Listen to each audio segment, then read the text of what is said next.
Mon chien impacte tous les jours le fonctionnement de mon cerveau. J'ai réalisé à quel point c'était le cas après m'être plongé dans l'épaisse littérature scientifique.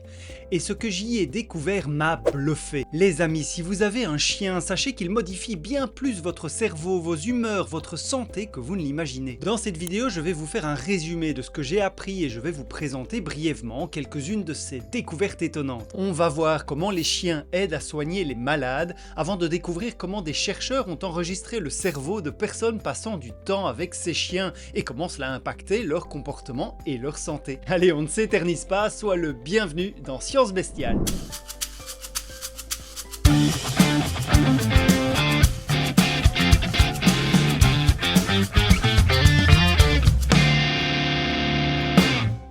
Mon chien s'appelle Balou, il partage notre vie depuis plus de 9 ans. Bien sûr, j'avais conscience qu'il me faisait du bien, ainsi qu'à toute ma famille, dont il fait finalement intégralement partie. Quand il est heureux, son bien-être est contagieux, on sourit, on se sent bien. Quand il est malade, on a mal pour lui et on perd notre bonne humeur. Que notre Balou impacte nos émotions, on s'en doutait un peu, c'est intuitif, j'en conviens tout à fait. Mais récemment, la science est allée plus loin que de simplement confirmer cette intuition que tu as sans doute déjà eue si tu as un chien à tes côtés. Alors si tu veux bien, je vais faire une exception dans cette vidéo et je ne vais pas te parler d'un animal sauvage. On va parler des chiens parce que plusieurs études ont été publiées récemment, des travaux qui précisent un peu plus tous les bienfaits des chiens sur notre bien-être. Et en particulier, il y a cette étude coréenne sortie en mars 2024 qui démontre à quel point notre cerveau est impacté par notre chien.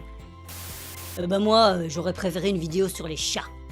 Comme Billy, tu fais plutôt partie de la team chat, dis-le moi en commentaire et si vous êtes suffisamment nombreux à réagir, je ferai une vidéo sur les comportements étranges des chats, même si j'avais dit que je ne ferais jamais de vidéo sur les chats. Pour l'heure, j'en reviens aux chiens. Les expériences impliquant des interventions d'animaux dans des hôpitaux ou dans des écoles se font de plus en plus nombreuses dans le monde. Et la quasi-totalité des rapports vont dans le même sens, les chiens sont de précieux alliés. J'épingle pour commencer une étude qui indique que c'est particulièrement vrai chez les patients qui se rendent aux urgences hospitalières. Les urgences, on s'y rend pour diverses douleurs que notre médecin traitant ne peut traiter. Sur place, l'environnement est généralement anxiogène et l'attente peut parfois être longue, ce qui accentue le ressenti de la douleur chez les patients. Au cours d'une étude menée au Canada, des chiens ont été autorisés à rendre visite à des patients admis aux urgences d'un hôpital. Les chercheurs se sont rendus plusieurs jours dans la salle d'attente de l'hôpital de Saskatoon au Canada et ont interrogé un panel de 211 personnes. Certains jours, un chien de thérapie était présent dans la salle d'attente avec son maître. En attendant d'être reçus par un médecin, les patients devaient remplir un questionnaire et évaluer leur niveau de douleur, de stress et de bien-être sur une échelle de 1 à 10. Ensuite, ils passaient 10 minutes en compagnie du chien et répondaient au même questionnaire 20 minutes plus tard. Un autre test similaire a été organisé avec un second groupe de patients qui n'a pas pu profiter de la présence du chien. Tout comme le premier groupe, ces personnes ont répondu 2 fois au même questionnaire à 30 minutes d'intervalle. Cette expérience a permis aux chercheurs de démontrer que la présence du chien a distrait les patients en les faisant penser à autre chose, ce qui a drastiquement diminué leur sensation de douleur, les a aidés à évacuer le stress et à améliorer leur morale. D'ailleurs, pour l'anecdote, l'un des chiens s'appelait Murphy et cet épagnol de 6 ans faisait tellement bien son boulot qu'il a été surnommé Dr Murphy par le personnel de l'hôpital.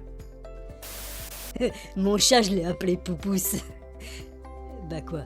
L'utilisation d'animaux dans le domaine médical remonte à plus d'un siècle. Freud, fondateur de la psychanalyse, a été l'un des premiers thérapeutes à introduire son chien de compagnie dans ses propres séances de thérapie, parce qu'il constatait que ses patients étaient plus disposés à communiquer en raison de la présence de son animal. Les chiens ont ainsi prouvé à de multiples occasions leur rôle bénéfique lors de diverses formes de thérapie. Par exemple, les chiens d'assistance guident les patients à travers certaines activités physiques et les incitent à jouer afin de les aider à redévelopper leur motricité ou leur coordination. Mais leur action sur le moral des patients est énorme, surtout lorsqu'il s'agit d'enfants. Pour cette raison, des chiens sont parfois accueillis au sein de certaines unités d'oncologie pédiatrique où ils égayent les journées des enfants touchés d'un cancer. Dans cette étude de 2018, 24 enfants âgés de 8 ans en moyenne ont passé 30 minutes à jouer avec un Golden Retriever et ce à 3 reprises. Les médecins ont mesuré différentes variables pour estimer le niveau de stress de l'enfant avant le passage du chien, juste après son départ et quelques heures après. Et tenez-vous bien, les résultats sont limpides. Diminution de la douleur ressentie par l'enfant, réduction du stress et une tendance à l'amélioration des symptômes dépressifs. Et un moral meilleur, c'est aussi plus de courage pour affronter la thérapie. Autre résultat surprenant, même le personnel soignant a bénéficié de la visite du chien puisque les chercheurs observent moins d'anxiété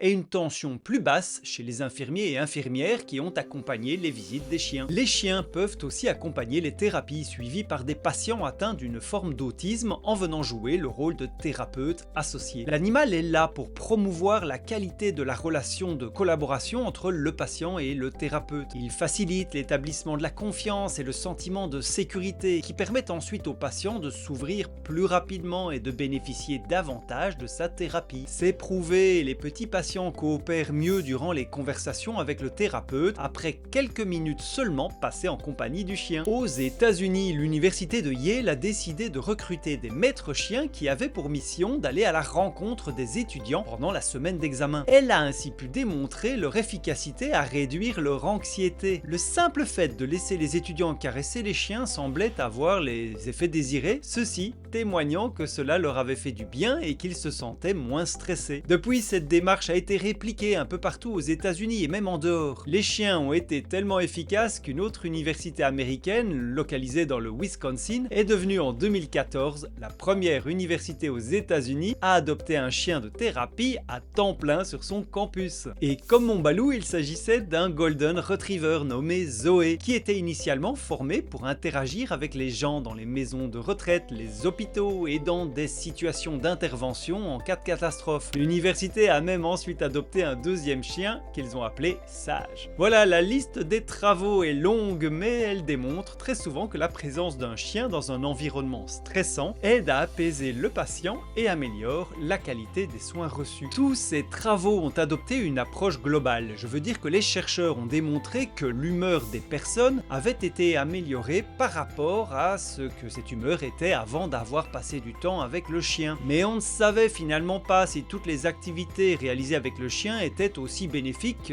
les unes que les autres. Vaut-il mieux que le patient caresse le chien, ou bien joue avec lui, le promène, lui fasse la toilette ou simplement des câlins? On ne savait finalement pas ce qui était le plus efficace. Et bien ça, c'était l'objet de la dernière étude dont je veux te parler, celle menée récemment par des chercheurs coréens de l'université de Konkuk. Eux, ils ont enregistré les réactions qu'a notre cerveau en fonction des diverses interactions qu'on a avec notre chien, comme quand on le caresse ou quand on l'emmène en balade. Pour mieux comprendre comment ces différentes activités affectent notre cerveau, les chercheurs ont recruté 30 participants adultes. Chacun des 30 volontaires s'est vu proposer de passer du temps avec un chien qui avait été dressé et qui était donc le même pour tous les participants. Ils étaient invités à réaliser différentes interactions avec ce chien. Il y avait d'abord la rencontre, puis cette activité était proposée: jouer avec un objet qu'il fallait tenir en main, donner des friandises au chien, prendre des photos avec lui, caresser le chien, lui prodiguer des soins basiques, l'emmener en balade et enfin lui faire des câlins. Pendant que les participants réalisaient ces différentes activités, ils devaient porter des électrodes d'encéphalographie afin d'enregistrer l'activité électrique de leur cerveau. Après chaque activité, les chercheurs posaient quelques questions pour tenter d'évaluer leur état émotionnel, tel que le participant en tout cas la décrivait. Par exemple, je me sens détendu, je suis excité, je suis optimiste. Les chercheurs pouvaient donc mettre en relation ce que décrivait le participant et ce que leur encéphalographe enregistrait. En enregistrant la force relative des oscillations de la bande alpha dans le cerveau...